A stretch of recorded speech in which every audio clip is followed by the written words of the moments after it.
BookTube, it's Missy, and today I'm here to share with you guys my September wrap-up for 2017. I know I told you guys what my TBR was very late, and I did have books that I was expecting to read, but I only read 5. And that's okay. I was very tired in the month of September. For the first 2 weeks, I went to bed at 8:30 every night, which is not like me. I'm a night owl, and I usually go to bed at midnight minimum. So without being sick, there was no reason for me to go to bed that early, but I was just literally exhausted from work. Sometimes third graders can be very tiresome. Like, they suck all of your energy out because they ask the same questions over and over. They pretend they don't know what 5 + 1 is. Makes me crazy. Anyways, let's get on with the reviews. P.S. I do want to mention, I did upload my October TBR. I do know that I said that I would be in costume for every video that I post in the month of October, but this is a September video. So I'm not dressing up for this one.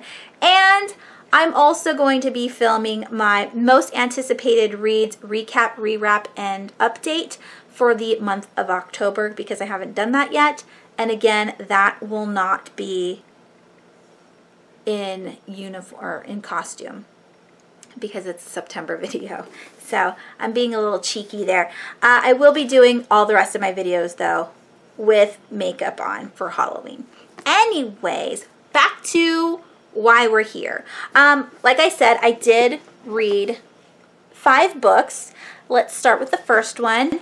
The first one that I read, I gave 5 stars. This is Fuzzy Nation by John Scalzi. This is a expansion of a world that had already been written in 1964.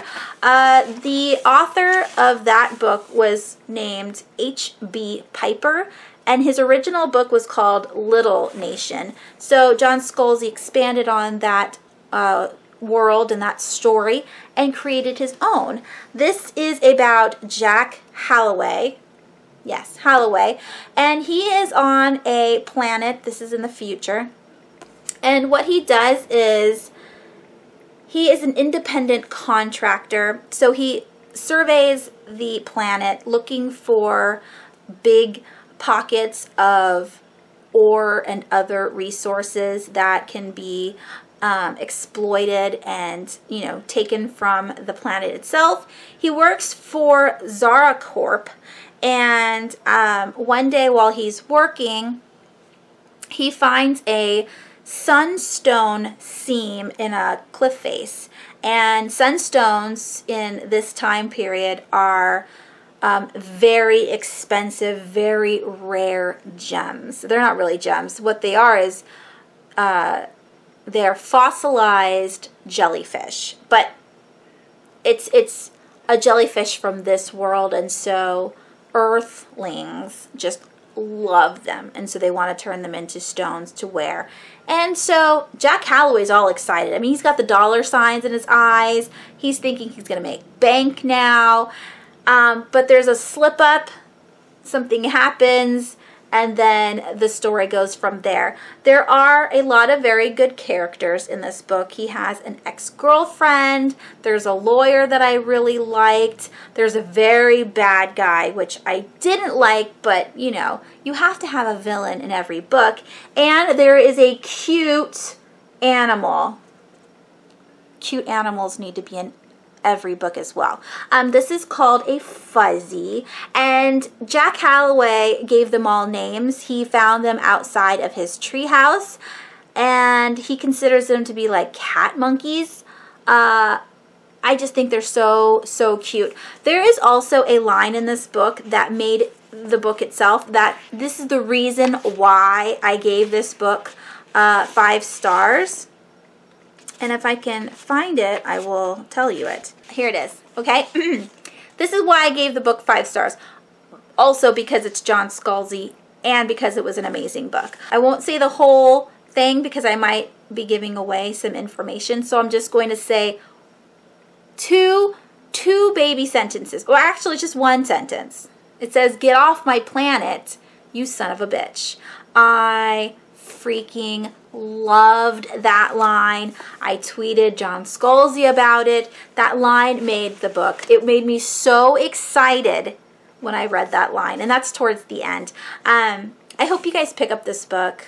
If you guys don't really like sci-fi, I would pick this book up anyway. It's mainly about Jack Halloway and the people on this planet, like his little group of people that he associates with, and of course these little cat monkeys that are so adorable.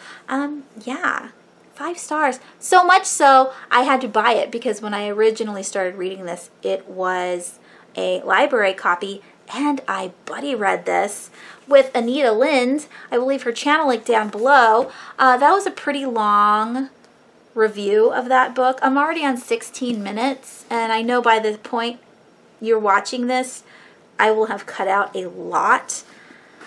But yeah, I'm a talker. If you guys didn't notice, I am a talker. The next book that I finished in September is Wastelands. This is book 4 in the Dark Tower series by Stephen King. I am obsessed with this series.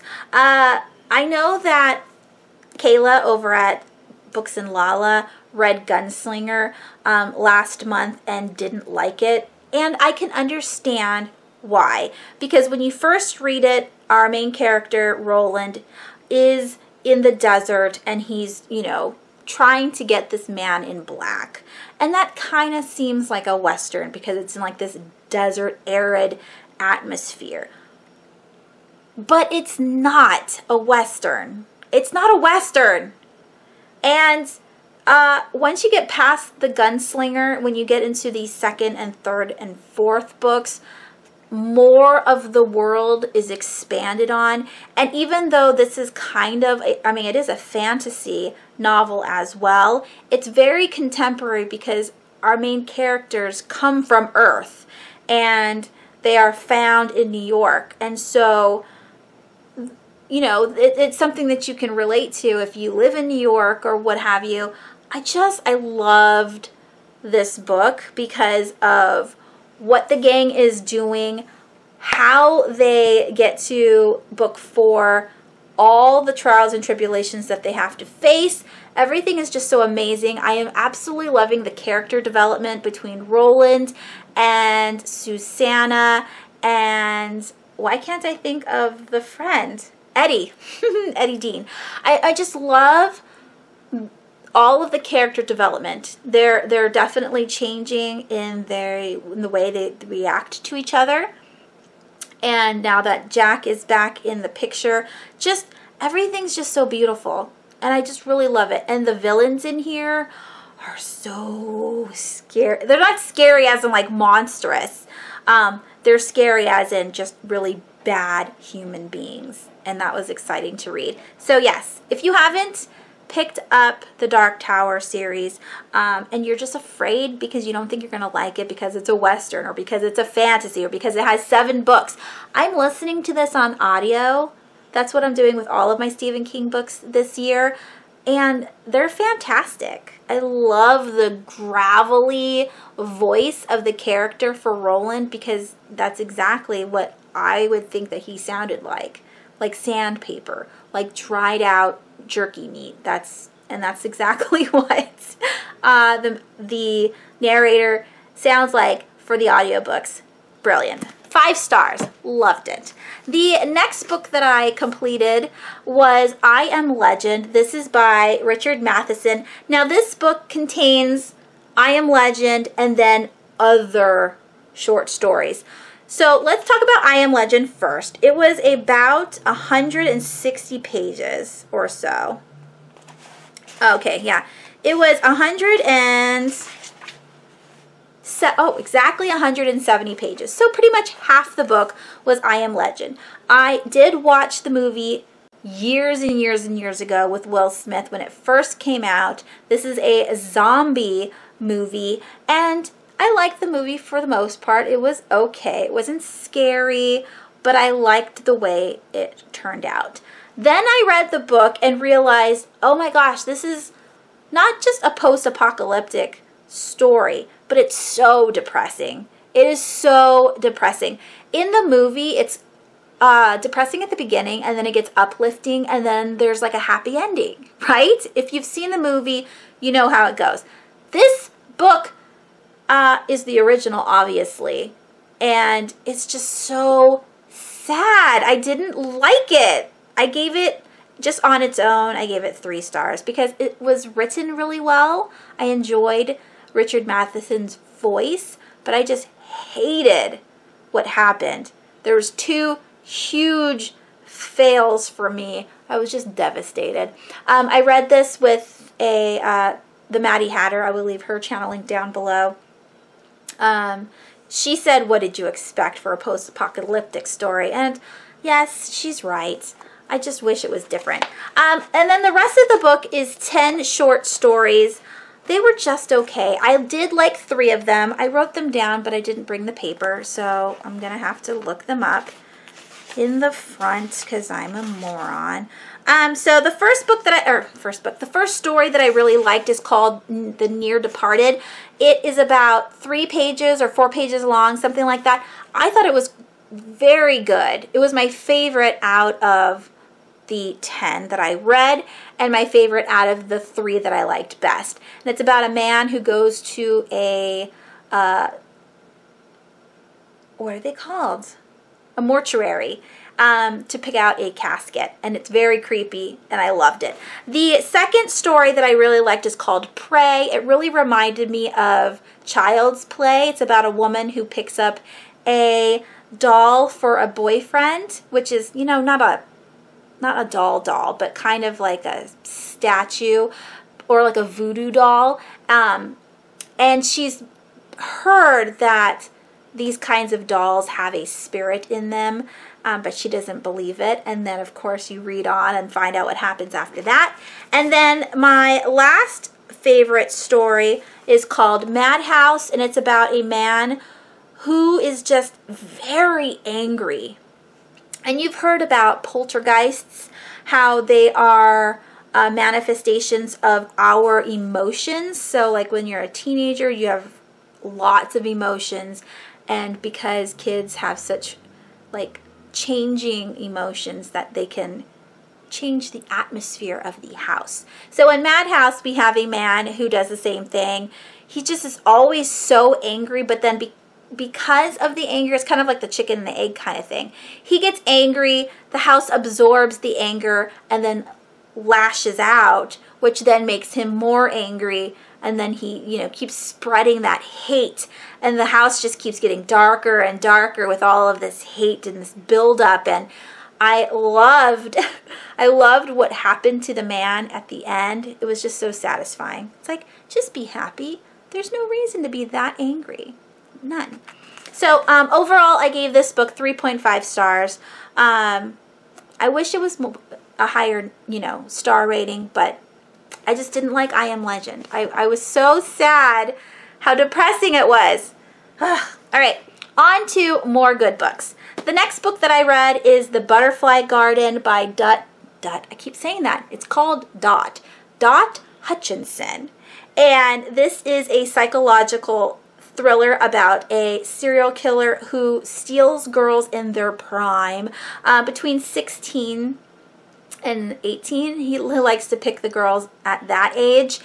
And once he gets them, he tattoos butterfly wings on them. It was fun to look up all the butterflies that are mentioned in here and then picture that on the girls' backs to kind of like, you know, go along with the story, but, you know, imagine what's happening.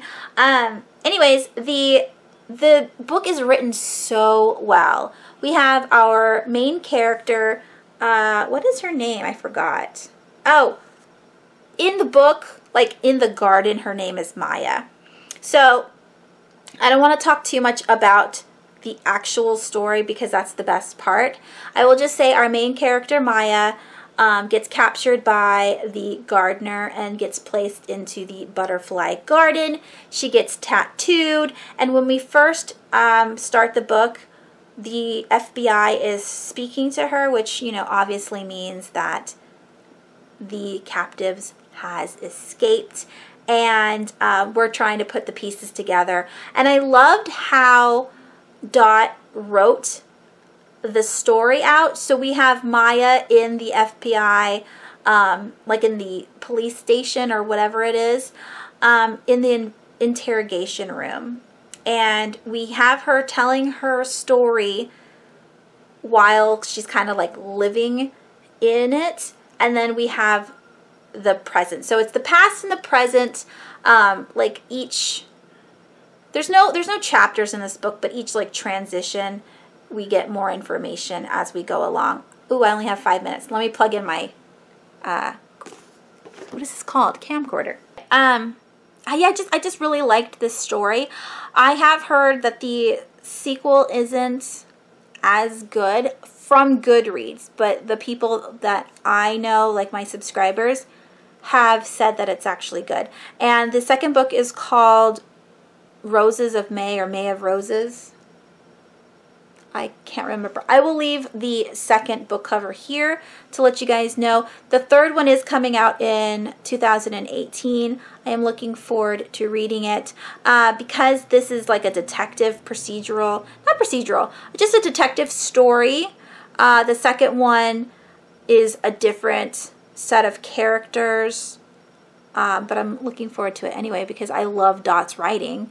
I would like to pick up all of Dot's books. That'll be exciting. Let me see who Dot is. There's Dot. Can you see her? She's an amazing writer. I really liked it. This was a great thriller. All right. The very last book that I read in September is Come to Dusk by Bracken MacLeod. I received this in my Nocturnals readers box and I was pretty disappointed. When I first started this book, I was very excited. The premise sounded really good. When I got like, I want to say like 20% into the story, I was very excited to find out what the book was actually about. And then it just went downhill from there. So this is about a man named Mitch, who has been in jail for beating up his sister's ex-boyfriend. Or it wasn't jail, it was prison, because the ex-boyfriend had to be hospitalized. So he was in prison for that. He's been let out, and now he lives at his sister's place taking care of his niece. His sister leaves for like 18 months, and he's been taking care of his niece ever since. He meets a lady at a grocery store. They go out on a date, and something happens to his niece that changes the entire book. And after that, it just, I don't know, it was very iffy. I really enjoyed Mitch's story at the beginning. I was like totally like digging him, you know, meeting this new girl, going out on a date, loving his, you know, niece. I loved that part. And then we get to the scary bit where the news starts telling us that children are crawling out of their graves, that there are dead children walking all over the place. Some religious fanatics are saying that this is not the way of the Lord, that this is a devil kind of thing. Satan has been bringing these kids back, that they are an abomination, they must be destroyed. And so we have pedophiles, which are the parents of these children that, you know, want them and want to love them, and they don't see anything wrong with these kids being, you know, risen from the dead.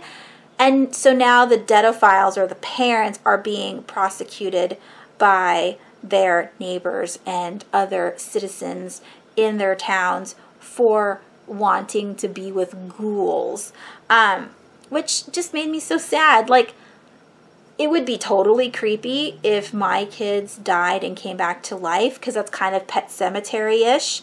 Would I still love them? Of course, even if they were rotting and killing people, because they're my babies. So there's that. The thing that really irritated me was the religious fanatics. That just, it just made me so sick to my stomach, how some people, you know, think that they can do whatever they want, and I just didn't like that. I didn't like it, and I didn't really like the ending. I thought that it could have ended, and I didn't like the ending. I don't want to explain it because then, of course, I'll be giving it away. So if you received this in your Nocturnals Readers box and you liked it, let me know down below. I will be giving away this copy in a giveaway starting next month. I was going to do a giveaway this month, but my speeding ticket finally came in. $239 for going 37 miles an hour. I'm so bummed. So I have to save all of my book money this month for my speeding ticket. Don't speed, kids. Just stick to the signs. I have been doing that ever since I got my ticket 4 weeks ago. And people have been getting so mad. I mean, they're like honking at me, driving around me very quickly, and then cutting me off because I'm going the speed limit. What is wrong with people? If you're in that much of a hurry to get where you need to go, go earlier. Don't leave so late. I don't care about what happened and that's why you're late. Everyone has the ability of leaving early. Just do it.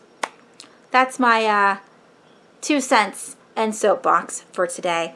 Anyways, I hope you guys enjoyed this extremely long video. I do apologize. One of these days, I won't be so long. That's probably not going to happen, but I can, you know, have dreams and hopes and wishes, right? That's something that I can strive to have. That's it. I hope you guys have a wonderful rest of your week. I believe I will be posting this tomorrow, so have a great weekend, and I will talk to you guys soon. Bye!